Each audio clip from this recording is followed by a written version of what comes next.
Ce n'est pas parce que le caïman vit dans l'eau qu'il ne peut pas se noyer. Alors ne commence pas ce que tu ne peux pas terminer et ne mange pas ce que tu ne peux pas avaler.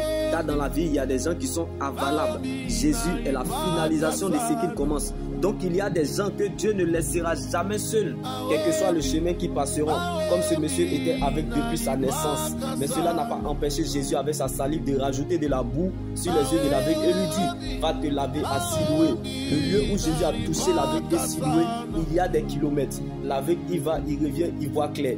J'aimerais dire à quelqu'un, Dieu a déjà préparé ou prévu ce qu'il va faire pour ses enfants.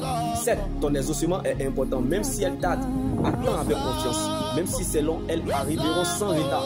Comme je me suis dit, mais c'est avec quels yeux que l'aveugle est arrivé à Siloué. Et le Saint-Esprit me dit, le même Dieu qui promet, c'est aussi le même Dieu qui l'accomplit. Quand Dieu t'attend la tête, il compte sur lui-même pour t'accompagner.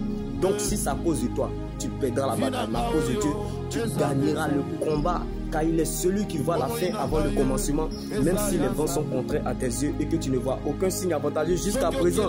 Sache que l'aveugle n'a pas reçu sa guérison parce qu'il est arrivé à Siloué. L'aveugle n'a pas reçu sa guérison parce qu'il a vu Siloué, mais parce que Jésus l'avait déjà touché. Je ne sais pas ce que tu touches, mais la foi ne touche pas tout. Elle touche à ce qu'elle croit. Jésus n'est pas la Bible, mais la parole de Dieu. Donc, même si je ne suis pas encore arrivé à Siloué, le plus important, Jésus m'a déjà touché par sa parole. Ce n'est pas ce qui s'arrête, ni ce que tu as perdu, ni ce qui est parti qui peut réveiller un mort. Ce n'est pas ce que tu cherches, espères ou attends qui peut réveiller un cadavre. Mais c'est ce que tu touches. Je ne sais pas ce que tu cherches, mais la foi ne regarde pas à ce que l'on cherche, mais elle voit à ce que l'on prépare. Comme cette femme qui perdait du sang depuis 12 ans a touché Jésus parce qu'elle était chargée des problèmes. Prépare-toi à toucher à la grandeur. Ne supprime pas les grands.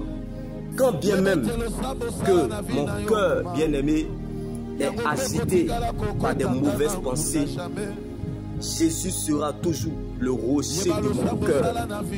Et ses consolations me rendront joyeux. Alléluia. Je ne connais pas ta situation, mais sache que le Dieu que nous servons n'a jamais perdu un combat là où son nom était mis en cause. Donc ce n'est plus ton combat, car Christ était ressuscité pour toi.